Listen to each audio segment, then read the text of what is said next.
Avec peu de passages, cette zone industrielle est un terrain propice au cambriolage.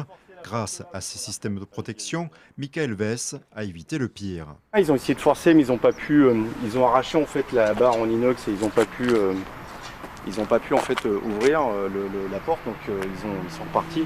Et ensuite, ils ont été casser le carreau, en fait, la vitre du véhicule.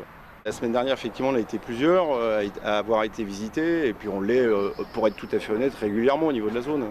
Métaux, informatique, pompage d'essence, ici les vols sont réguliers. Après, il y a peut-être des endroits effectivement plus propices. C'est une zone industrielle, il fait noir, effectivement, il n'y a personne. C'est une zone industrielle et malheureusement, elle est relativement grande. C'est une des plus grandes de la région et c'est problématique. Oui. Je pense que c'est problématique pour tous.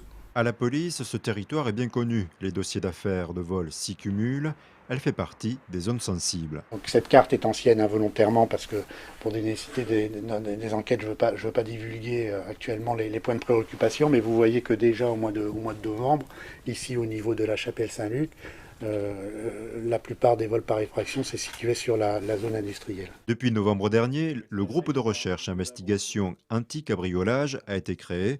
Ces policiers sont spécialisés dans la résolution de ce type d'affaires. C'est une société, je suis un expert comptable sur la zone industrielle des Prés de Lyon, donc on voit les gens qui rentrent. Ils sont quand même relativement bien camouflés, donc on n'aura pas d'ADN. Il y a toujours 4-5 vols et fracs qui sont faits en même temps, quoi. Ce sont vraiment des raids. Et nous, ce qu'on sait, ça suffit pas. Il faut avoir des preuves pour les amener devant le tribunal.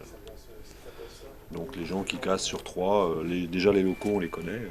Maintenant, il faut arriver à amener suffisamment de preuves pour pouvoir les présenter au parquetier. On a un petit cadeau pour eux quand ils vont venir chez nous. Ces vols sont principalement commis par des locaux qui récidivent et affinent leurs procédés. Ils encourent des peines pouvant aller jusqu'à 5 ans d'emprisonnement ferme. Pour résoudre davantage ces vols par effraction, la police compte sur de nouveaux dispositifs. Il y a une réflexion qui se fait sur un système de vidéoprotection sur cette zone industrielle qui est en cours avec la mairie de la chapelle Saint-Luc, avec le Grand Trois et avec la préfecture.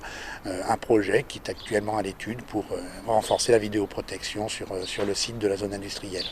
Sans attendre la vidéosurveillance, les voleurs échappent moins à l'œil avisé des experts du GRIAC. Depuis la mise en place de ce service, le nombre d'affaires résolues est passé de 10 à 30%.